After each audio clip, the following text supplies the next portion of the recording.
याद रखना, आज ऐसा हुआ है, राजा की कचहरी में एक नीच बैठा था, जो बन ध्रुव को गोदी में बैठा हुआ देखा, चुप निकल गया और चुप निकल करके सुरची के आंगन में पहुंचा। अरे महारानी साहिबा, तुम यहाँ बैठी हो, तुम्हारा बेटा धरती में खड़ा है, तुम्हारी सौत का बेटा तुम्हारे पति की गोदी में बैठा है। भक्त सुरची मौसी के शरीर में यह मालूम पड़ा मानो किसी ने पेट्रोल छिड़क के आग लगा दिया हो। एकदम से भागती हुई बीच कचहरी में पहुंची और क्या किया, गरीमणी के बेटा के साथ में। याद रखना,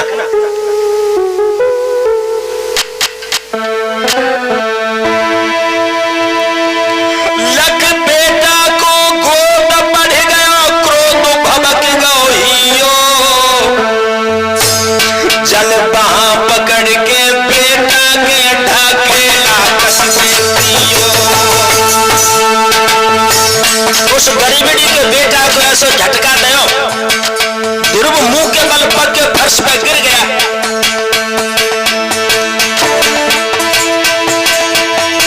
अरे ढकेला दियो, ढकेला दियो, भूत के दियो, ढकेला दियो, जन बहा पकड़ के कस के रहे, ढकेला भैया दियो।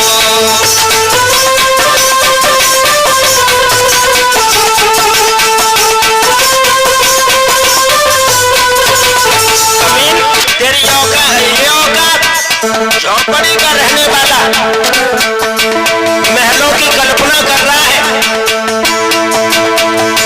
और क्या बोली सुची मौसी, तेरी माँ तो बिना काग फूट गए, भाग्य जन्म बकलियो, जन्म बकलियो, तूने पहले जन्म में भजन न जप तप कियो, तूने पहले जन्म में भजन न जप तप कियो।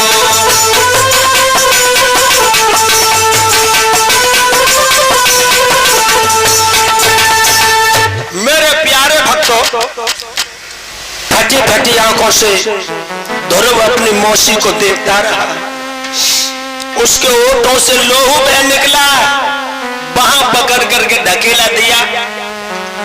लेकिन सभा में इतने लोग बैठे थे, शायद वो कायरों की सभा थी, किसी की हिम्मत नहीं पड़ी कि वह गरीबनी के बेटा को उठा के कलेजे से लगा लेता। मौसी दांती पीस पीस करके पीट रही थी, अगर तूने पहले जन्म में भजन किया होता तो दासी के कोख से पैदा नहीं होता, तू मेरी कोख से पैदा होता, तब इस राजा की गोदी में बैठने के लायक था। निकल जा, वरना तेरी आंखें निकाल लूंगी मैं। मेरे प्यारे भक्तों को, शुद्ध हृदय वाला बालक अपने दिल पे चोट नहीं सहन कर सका, लेकिन लज्जा संकोच में गड़ करके चुप भी नहीं रहा। आखिर क्षत्रिय का खून था, काले नाग की तरफ फुसकारने लगा। उसने एक नजर डाली अपने बाप के चेहरे पर और दूसरी नजर डाली अपनी मौसी के चेहरे पर, लेकिन वो राजा उस औरत का बहुत बड़ा गुलाम था, एक शब्द नहीं कह पाया। अरे इतना कह देता, क्यों मार रही है इसको, तेरे लिए सौत का है, लेकिन मेरे लिए दोनों बच्चे बराबर हैं। अगर इतनी बात कह देता, बच्चे के जख्म पे मरहम लग जाता। मेरे प्यारे भक्तों, दिमाग में रखिए, चाणक्य नीति में आचार्य चाणक्य पृष्ठ नंबर 156 पर अध्याय नंबर 16 में श्लोक नंबर 3 में लिख रहे, यो मोहान मन्यते मूढ़ो रक्ते यम मय कामिनी, सतस्य वसगो भूत्वा निर्देत कीड़ा शकुंतवत। जो मूर्ख अविवेक के कारण ऐसा समझता है ना कि यह मनोहर और सुंदर स्त्री मुझ में अनुरक्त है, मुझसे प्रेम करती है, वह मनुष्य उसके वशीभूत होकर के खेल के पक्षी यानी कठपुतली के समान नाचा करता है। जो आवाज नहीं उठा सकता, नारी की वजह से ऐसे पुरुषों को, ऐसे इंसानों का मुंह देखने का अधिकार नहीं है, मुंह दिखाने का। स्त्री का गुलाम, उसका मुंह देखने का धर्म नहीं।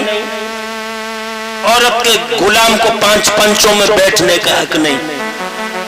दिमाग में रखना, ऐसे लोगों की आत्मा मर जाती है। मेरे प्यारे भक्तों, अरे इतनी कह देता, क्यों पीट रही है इसको, तेरे लिए सौत का है, मेरे लिए दोनों बच्चे बराबर हैं। अगर इतना कह देता, बच्चे के जख्म पे मरहम हो जाता, बच्चे को तसल्ली बन जाती। वो शुद्ध हृदय वाला बालक, 5 वर्ष का बच्चा ध्रुव फटी फटी आंखों से अपने बाप को देखता रहा, लेकिन वो कैसा निर्दयी बाप था, उसके मुंह से एक शब्द नहीं निकला। ध्रुव बोला, मौसी सच कह रही हो, हमसे भूल हो गई मौसी, मैं कभी नहीं आऊंगा अब खेलने के लिए, हमसे भूल हो गई, जो हम यहाँ खेलने को आ गए, हमें क्या पता था हम दासी के बालक हैं।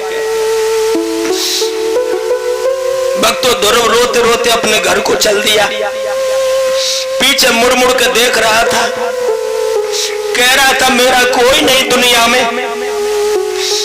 इधर मैया ने ध्रुव की सिसकी सुनी है, तो भैया गैया की तरह से टूट करके पुत्र के ऊपर गिरी है। मैया, बेटा कहां थे तुम, किसने मारा है तुम्हें, ध्रुव किसने मारा है, क्या बेटा तुम भैया भैया आपस में लड़ पड़े हो या और कोई बात है, जल्दी बता दो ध्रुव, वरना मेरी जान निकल जाएगी। और भक्तों, अपने बेटा के माथे को चूम करके मैया सुनी थी बिलक बिलक के रो रही।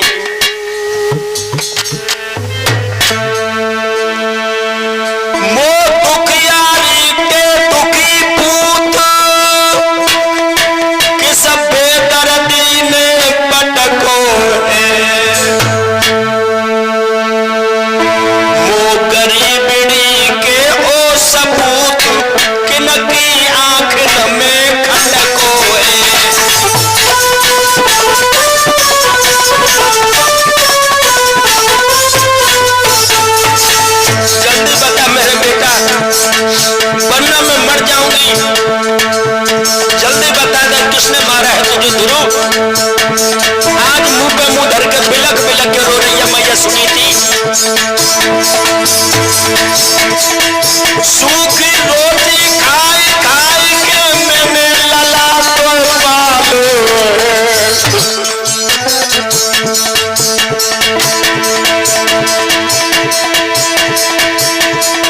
सूखी रोटी खाई खाई के मैंने कुमार तो पालो है, मो गरीबड़ी के बेटा ने आइकन को कहा बिगाड़ो है।